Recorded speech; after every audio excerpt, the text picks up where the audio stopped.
الحمد لله وكفى وسلام على عباده الذين اصطفى أما بعد. عن عمر بن الخطاب رضي الله عنه أنه خرج يوما إلى مسجد رسول الله صلى الله عليه وسلم فوجد معاذ بن جبل رضي الله عنه قاعدا عند قبر النبي صلى الله عليه وسلم يبكي، فقال: ما يبكيك؟ قال: يبكيني شيء سمعته من رسول الله صلى الله عليه وسلم. سمعت رسول الله صلى الله عليه وسلم يقول: إن يسير الرياء شرك، وإن من عادى لله وليا فقد بارز الله بالمحاربة.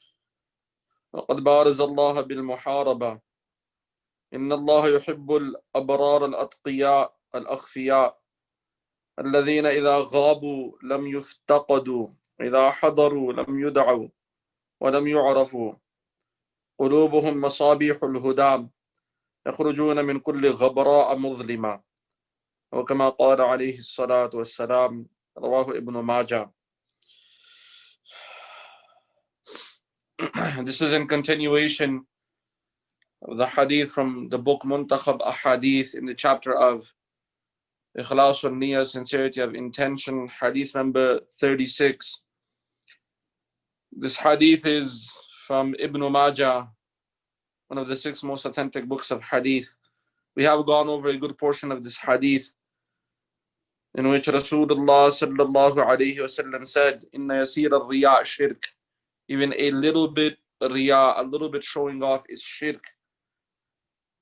وَإِنَّ مَنْ عَادَى لِلَّهِ وَلِيًّا فَقَدْ بَارَزَ اللَّهَ بِالْمُحَارَبَةِ.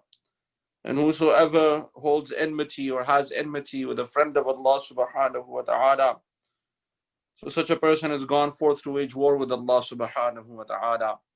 This was the portion that we were on.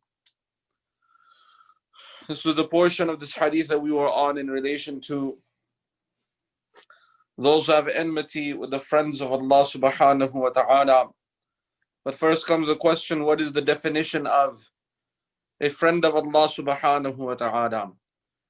In the ayat of the Quran, Allah subhanahu wa ta'ala is given a very, very simple formula to become a friend of Allah subhanahu wa ta'ala.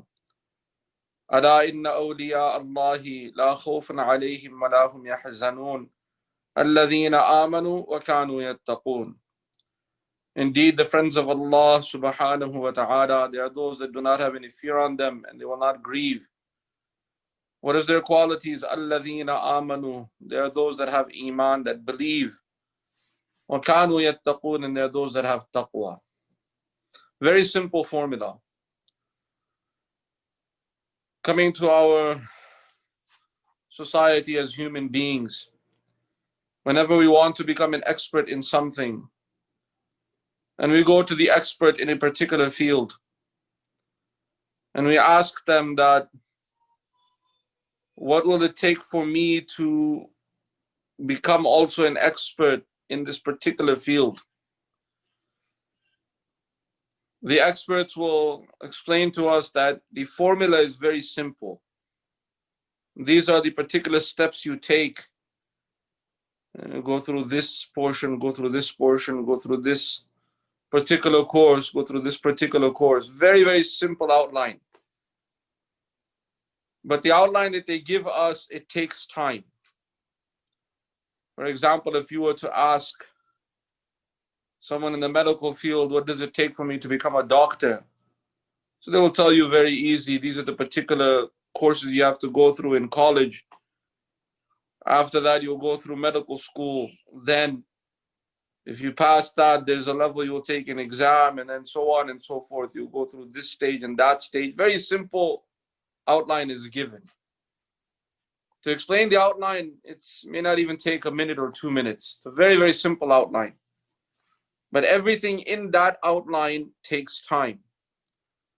Going through that particular course of college will take many years. Then the medical school takes years. Then the residency takes its years. And then if you go into a particular field, that also takes time.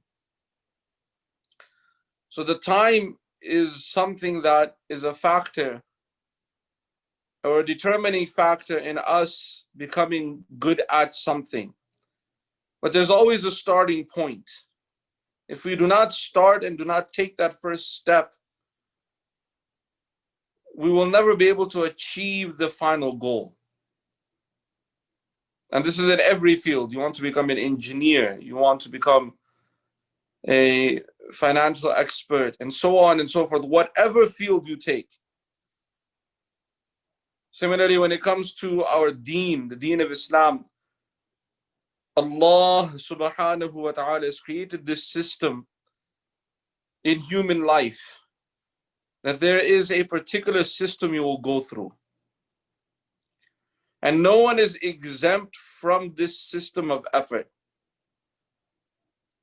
Rasulullah sallallahu alayhi wasallam, along with the Sahaba radiyallahu anhum, for how long and how many struggles, how many conditions they went through in Mecca, how many conditions they went through when they went to Medina. So struggle after struggle, after effort after effort. But the formula was very simple. The formula was develop iman and have taqwa and make effort in the deen. The formula has never changed. But that effort is what takes time. And that is the reality of this dunya. That is the reality of this world. That when effort is made on something, it becomes valuable. So also, if a person wants to take this particular route of becoming a friend of Allah subhanahu wa ta'ala, the formula has not changed. It's develop iman and have taqwa. For that, effort is required. In a very simple way, there's a famous saying that says 1,000-year journey begins with one step. And everything has its first step. Similarly, when it comes to the friends of Allah subhanahu wa ta'ala, there is one first step. The first step is to connect ourselves to those people who Allah subhanahu wa ta'ala has commanded us to connect ourselves to. And it starts with the masjid. Attending the masjid or the masajid, the houses of Allah subhanahu wa ta'ala. Being with those that pray salah. Being in the company of those that pray salah. Also becoming in the habit of praying salah in the masjid. This will be a determining factor of our first step, or this is the first step. And this is what Allah subhanahu wa ta'ala has commanded us in the Quran. Even the command is given to Rasulullah sallallahu alayhi wasallam in the ayat of the Quran. And what is amazing, everything about the Quran is amazing, but nothing is out of place. Everything in the Quran, in the particular place that it is placed, it has a very deep and profound reason, with great wisdom. In Surah Al-Kahf, and we have to understand a few things about Surah Al-Kahf. The surah in its position, when you open the Quran, where the surah is located. The surah is located in the center of the Quran. In fact, the exact middle of the Quran is in one of the ayat of Surah Al-Kahf. The exact word which is the middle of the Quran. وَلْيَتَلَطَّفْ وَلَا يُشْعِرَنَّ بِكُمْ أَحَدًا. That is the exact middle of the Quran. So everything about Surah Al-Kahf is unique. Everything about every surah is unique. Very deep in its meaning, with very deep wisdom. But coming to the message of Surah Al-Kahf, what is very unique about Surah Al-Kahf is that we know from the Hadeeth of Rasulullah sallallahu alayhi wasallam that Surah Al-Kahf is a protection against Dajjal. also known as the Antichrist. Dajjal, he's a very, very great imposter and a very great deceiver. From amongst the ghurur of dunya, from amongst the deceptions of this world, Dajjal is one of the most severe. Is also one of the greatest fitan to come on humanity, one of the greatest trials to befall humanity. And protection against Dajjal will be very, very difficult. And many people will fall prey to his deception, to his lies, to his power. But Allah subhanahu wa ta'ala, out of his immense wisdom and his rahmah and mercy, has given us Surah Al-Kahf as a protection against Dajjal. The whole Surah Al-Kahf, if it is recited on Friday, it'll protect a person throughout the week. The first 10 ayat and the last 10 ayat mentioned in various Hadeeth speak about protection against Dajjal. The message is very, very deep. And what is unique about Surah Al-Kahf is that there are particular stories that are mentioned in Surah Al-Kahf. And if you go through some of these stories, one very unique and particular message is a message of companionship, the company we keep. The Ashabul Kahf, companions of the cave, they were a group of 7 youth that believed in Allah subhanahu wa ta'ala. They became friends, they supported one another in iman and in belief. And there's the story of the righteous companion who also had a neighbor who was not very righteous, but he was giving his neighbor da'wah and trying to make his neighbor understand. There's the qissa and story of Sayyidina Musa alayhi salam, where the message of that story is Sayyidina Musa alayhi salam seeking out the company of Khidr alayhi salam, who was an individual that was given very special type of knowledge. So Sayyidina Musa alayhi salam went on a journey to find Khidr alayhi salam, so that he may benefit from his knowledge, may become his student. So very, very deep message to seek out righteous company. In Surah Al-Kahf, when you finish the story of the Ashabul Kahf, and you reach a point where Allah subhanahu wa ta'ala speaks about how he protected the Ashabul Kahf, how he protected the companions of the cave. So they were a group of youth that believed in Allah subhanahu wa ta'ala. And when you complete that story, right after that story, Allah subhanahu wa ta'ala gives very particular ahkam, very particular commands and rules, awamir to Rasulullah sallallahu alayhi wasallam.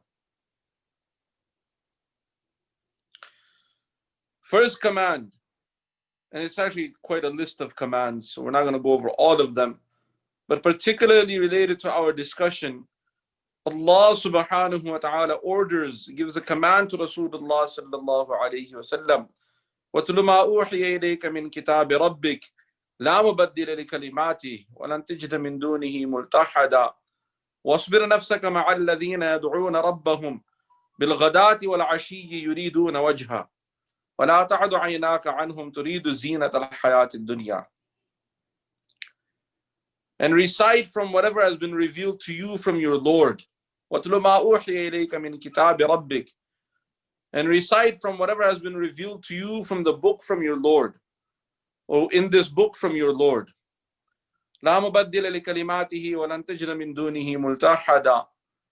You will never, the words of this book will never change, and you will not find anything crooked in this book or any mistakes in this book. So first, reciting the Quran, very, very important command. Then comes the next point, واصبر نفسك مع الذين يدعون ربهم بالغداة والعشي يريدون وجهه. Make your nafs, make yourself content and patient and satisfied with the company of those Basically restrict yourself and force yourself to stay in the company of those يَدْعُونَ رَبَّهُمْ بِالْغَدَاةِ وَالْعَشِيِّ يُرِيدُونَ وَجْهَهُ. In the company of those people who are calling on Allah subhanahu wa ta'ala morning and evening seeking His pleasure. And if you understand Arabic language and you go into this phrase of morning and evening, it is a statement that throughout the day, even in English, we say from morning to evening. Indirectly, we're talking about the whole day. So Allah subhanahu wa ta'ala is giving us a command that make yourself to become part of the company of those people who call on Allah subhanahu wa ta'ala throughout the day. In the morning, before sunrise, Salatul Fajr, then throughout the day, till the evening, even night, when the Isha Salah is prayed. So who is this group? This is the group of people who are attending the Masjid and going to the houses of Allah subhanahu wa ta'ala. And why are they doing this? يُرِيدُونَ وَجْهَهُ. They're only seeking the pleasure of Allah subhanahu wa ta'ala. They do not have any other motive. So find the company of these people, become a group, or try to attend the Masjid. So you may become friends with this group. Now this group may not seem so lavish. They may not have many material things of this world. They may not have political positions or great wealth. فَلَا تَعْدُ عَيْنَاكَ عَنْهُمْ تُرِيدُ زِينَةَ الْحَيَاةِ الدُّنْيَا. Allah subhanahu wa ta'ala commands that do not turn your eyes away from them, seeking the beauty and glamour of this world. Which means don't put yourself in a position where you will turn your attention away from this group. That you'll end up losing the friendship of this group. Because if you do this, you'll only do it because you're seeking some worldly benefit. And what causes a person to seek out worldly benefits? وَلَا تُطِعْ مَنْ أَغْفَلْنَا قَلْبَهُ عَنْ ذِكْرِنَا وَاتَّبَعَ هَوَاهُ. Do not follow, do not obey that person. أَغْفَلْنَا قَلْبَهُ عَنْ ذِكْرِنَا, whose heart is heedless from our remembrance and who falls prey to his vain desires. Don't follow such people. They will ruin you. Meaning, don't seek out the company of people whose eyes are only on the material things of this world, who are just obeying their desires and are slaves to their desires. Don't obey such people. So first and foremost, company is very, very important. As I were told, even in the ayat of the Quran, in many, many places, even here, seek out righteous company. And where will you find that righteous company? You'll find it in the Masjid.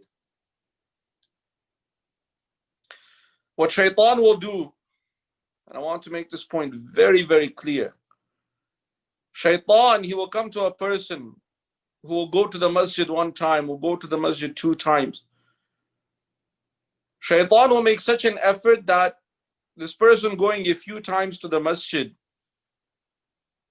Shaitan will bring about some kind of commotion to make this person discouraged from attending the Masjid. And this is not one case or 2 cases or some isolated incident. This happens to everyone. Shaitan will bring about some kind of discord or some kind of particular type of condition to make a person leave attending the Masjid on a regular basis. That is why it's amazing, the ayat of the Quran and the particular words that are used. Wasbir nafsak. We know sabr, patience. We always have patience when something is difficult. For example, we're patient with studies so that we understand that even if it takes many years, in the end there is success. We're patient with that. It requires effort. It's not that you go to school 1 or 2 days or a few days and all of a sudden you're like, this is hard, I give up. If you give up, so you will not make it. But patience is required. That patience requires consistency. You're doing something on a consistent basis. You go to the masjid one time, you go to the masjid 2 times, you go to the masjid 3 times. Then shaitan will start to bring about something we may not like. You may see someone that is looking at us in a funny way, someone that is not responding to our salam. We'll feel awkward, people giving us some strange attention. And shaitan will start filling our minds and our heads with these thoughts. Oh, look at that person, look at this person is looking in a strange way, this person is doing some strange thing. Who does this person think he is? Oh, the Imam doesn't even say salam to me. Strange ideas shaitan will put in our heads. And shaitan will do this so that we stop going to the masjid. Because shaitan knows that so long as we're going to the masjid, we'll be safe. We'll be saved from his attacks. We'll be saved from the deception of the world. The masjid is a place where the rahmah of Allah subhanahu wa ta'ala descends. So attending the masajid, for those who are righteous, it is important that we start with the group, or at least attend the group of those who are attending the masajid, or those who are very particular about their salah.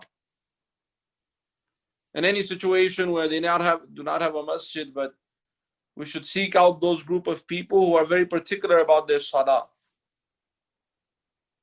The 5 times daily salah is a very, very unique protection for a person. Inna salata tanha anil fahsha'i wal munkar. Indeed, salah protects a person and stops a person from immoral and immodest acts and sins. Saves the person from this. So we should always try to be in the company of those people who are very, very particular about their salah. Seek out righteous company. Get in the company of those who are righteous and pious. This will change our lives. It's very, very important. Once that company is attended, and we become part of that company, the beautiful qualities from that company will start to come into a person's life.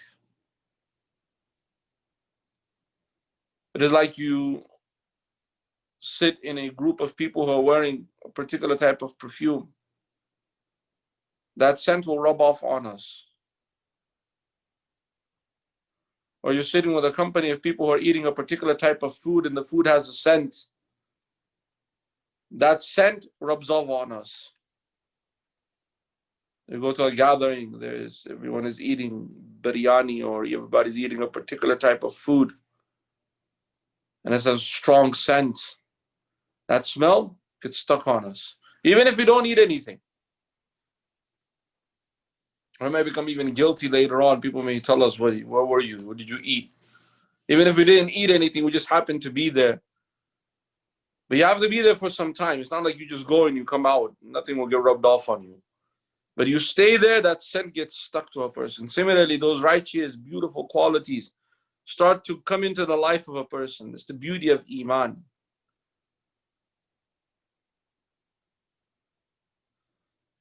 So that is the first effort that a person has to take, is this juhud, this serious effort.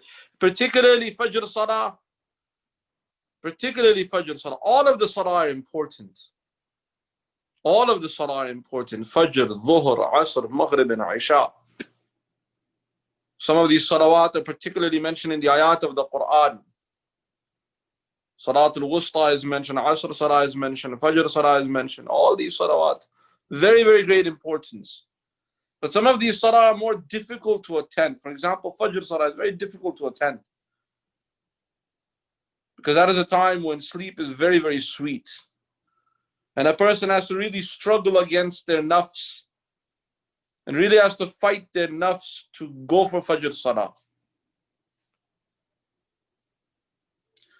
What is important is that before we sleep, we make the intention that I'm going to wake up. Not only intention, you make a hazm, you make determination that I'm going to make it. If you are determined that you wake up at a particular time, even before an alarm, without an alarm, you wake up. You'll see how Allah subhanahu wa ta'ala will facilitate it for you. But you have to be determined. Then you'll see. Yes, 1, 2 days, few days may be difficult. Eventually it'll become routine. And those who are in the Fajr Salah, you'll be surprised, a very particular type of group. Then the Dhuhr Salah, Asr Salah, Maghrib Salah, Isha Salah, all of the salawat. If a person starts to attend 5 times a day, it has a profound impact on the life of a person. You might be thinking, okay, I can't make it for Fajr. I know, I barely can pray it on time at home. Start with that salah that is easiest for you to go to the masjid. Start with that salah. If it is easy for you to attend Asr Salah, go for Asr. If it is easy for you to attend Maghrib Salah, go to Maghrib. If it is easy for you to attend with Isha Salah, start with that one salah. Start with one salah. Do it every single day, rain or shine. Do not miss it. Even if you have to really put aside some of your commitments to make it to the masjid for that one salah, do it. If you're that determined, you will see how Allah subhanahu wa ta'ala will facilitate the next aspect and then the next point. Because Allah subhanahu wa ta'ala, He has made hidayah or guidance, He has attached hidayah and guidance with effort. وَالَّذِينَ جَاهَدُوا فِينَا لَنَهْدِيَنَّهُمْ سُبُلَنَا. Allah subhanahu wa ta'ala tells us in the very last ayah of Surah Al-Ankabut, وَالَّذِينَ جَاهَدُوا فِينَا, those, definitely the one or those who struggle in our path. They make a genuine effort to strive in our path, to seek our pleasure. لَنَهْدِيَنَّهُمْ سُبُلَنَا. Without a shadow of doubt, definitely will guide them on the path. Allah subhanahu wa ta'ala, He looks at our hearts and He looks at the fact that how sincere we are. This is what is sincerity. Rain or shine, commitment, however important it might be. Start with that one salah. You say, okay, this is the salah that I can make it easily. No matter what happens in my life, my salah is going to be first in the masjid. Not just praying salah. Praying salah with oneself, that's good. Start going to the masjid for one salah. Then you will see, inshallah, after some time, add another salah. After some time, before you know it, you'll have 5 times salah. In that 5 times salah, you'll see a particular group of people that will be attending the masjid. This is what is required. That company is what is required for the development and nourishment of Iman. Without that company, it's very, very difficult. Without that company, it's very difficult. And this is the normal human society, normal human system. Certain efforts in our lives, they require a support system. They require a support team. A group of people that may be going through the same thing with us. And if they're serious and we're serious, we'll go through and we'll eventually become successful. There is an example, though it is not a very good example, but just for us to understand. In our society, there's a group of people that are known as addicts. They're addicted to drugs. They're addicted to drinking. May Allah subhanahu wa ta'ala save and protect all of us and our loved one from this, and our loved ones from these addictions of drugs and alcohol and whatever other addictions there are. But there are people they have this addiction. And those who are serious in getting rid of that addiction, they're told to attend therapy, to go through therapy. Part of that therapy, they end up joining a support group. They end up joining a group of people like them that are going through the same journey with them. And eventually they all become better. And after some time, they don't even have to attend because it changes their life. But that support group is very important. And there are many things in human society that are very similar to this example. For example, our education system. You take a person from a particular level of knowledge or a particular level of skill, you put him in a classroom with people of similar skill, but that want to elevate and go to the next level. So they go from one level to the next level. For that, a support group is needed. A team is needed. And in many of the courses, you'll have to do team projects. And that team becomes a support team, support one another. And eventually you end up learning how to work with a team and you become successful at a particular endeavor. So that is the system of this dunya, that is the system that Allah subhanahu wa ta'ala has created in this world. Similarly, if we want to develop iman, first, if you really want to get that flavor and you really want to get the benefit from your iman, from belief, first thing you have to learn to do is to give up your addiction of the deception of this world and your addiction of desires. Then you will start to really get that nourishment of iman, the development of iman starts. For that, a support group is needed. That support group is a group of those believers who are never satisfied with the level they're in. They're always seeking to get to the next level. For us to do that, most important point, start with attending the masjid. Very simple thing to start with. And from there, when you start to attend more and more, it doesn't happen with just one Jum'ah once a week. You have to do it on a daily basis, not regular basis, daily basis. Person can claim, well, I'm regular in the Jum'ah, that's once a week. You will not get much benefit. You will get benefit, continue that. You will not get much benefit. If you really want to get the benefit, do it on a daily basis. From that daily basis, you'll see what kind of impact it'll have in your life. And don't expect that, okay, I went a few days, where's the results? It takes time. It'll take some time. But eventually, if you're serious and sincere, you'll be surprised the kind of effect that it'll have on your life. And that is very, very important. That is a very foundational element for the development of iman and also for the nourishment of iman and belief. May Allah subhanahu wa ta'ala give all of us understanding and give all of us the tawfiq to practice His deen. وَمَا عَلَيْنَا إِلَّا الْبَلَاغِ.